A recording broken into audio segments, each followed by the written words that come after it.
We are here outside the Young Richardson American Legion Post number 59, the site of the 2019 CNHT annual picnic, otherwise known as Old Home Day for Conservatives. And I'm standing here with Rich Girard, and Rich, I want to say thank you for taking a couple minutes with Granite Rock.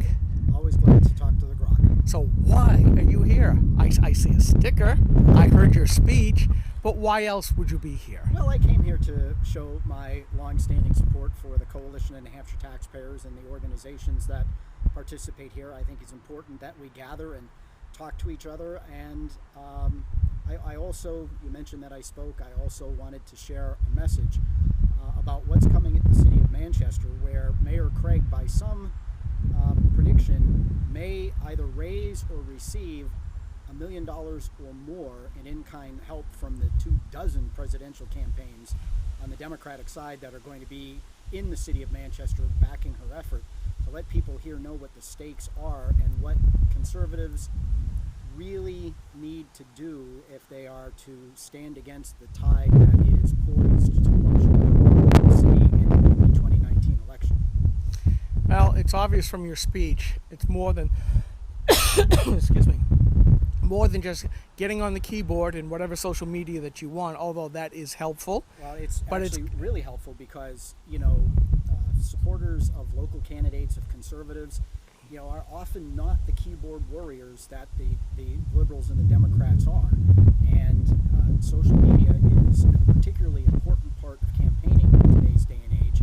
And those of us who maybe candidates need to know that people who generally support our issues and ideology are going to have our back, not just on social media, but doing the door-to-door, making the phone calls, stuffing the envelopes, talking to their friends, holding the signs, and otherwise supporting as a unified front candidates who best represent their point of view on government and the issues that they champion. And that was the point I was actually going to try to transition to. You stole my thunder once again, Rich. As a trained professional, once upon a time broadcaster, I saved you asking the question. Yeah, but it is important, and it is a case where how Manchester goes, so will the rest of the state in a lot of cases.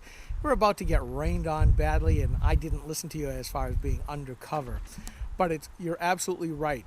People have got to do more than just be behind the keyboard. They got to go out and do the grunt work. And they have to open their wallets. I mean, we don't need $1 million to win in Manchester, but we need enough to cut through the noise and make sure the message gets out. I always think back years ago to how Carol Shea Porter beat Jeb Bradley, the Republican.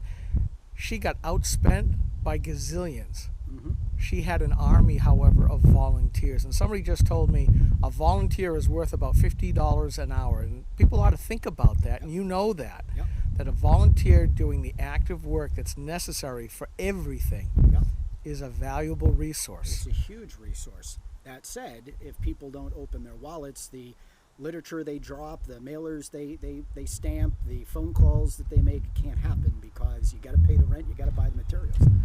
So in other words, get active. Get active. Very good. Well, Rich, thank you very much for taking a few minutes. Get active, and I'm going to say one more thing. Sure. Remember what Ronald Reagan said. Someone who agrees with me 80% of my time is my 80% friend, not my 20% enemy. And stop sacrificing the people that you agree with 80% of the time for the 20% of the time that you don't agree with them. That is honestly a real problem we have as conservatives, is we're willing to sacrifice people we agree with more often than not because we may have a difference of opinion on a specific issue or how a specific issue should be handled if we happen to agree in the same outcome. Yeah. We at Granite Rock, however, go after those that are only voting 40% with us. And that's one of the reasons why I'm a big fan of the Grok. You guys say it loud and proud, and we appreciate that. And I'm looking forward to your next op-ed.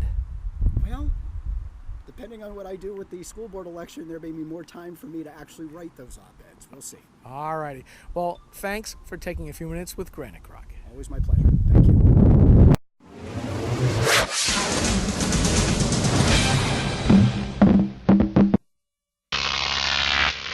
Grok TV.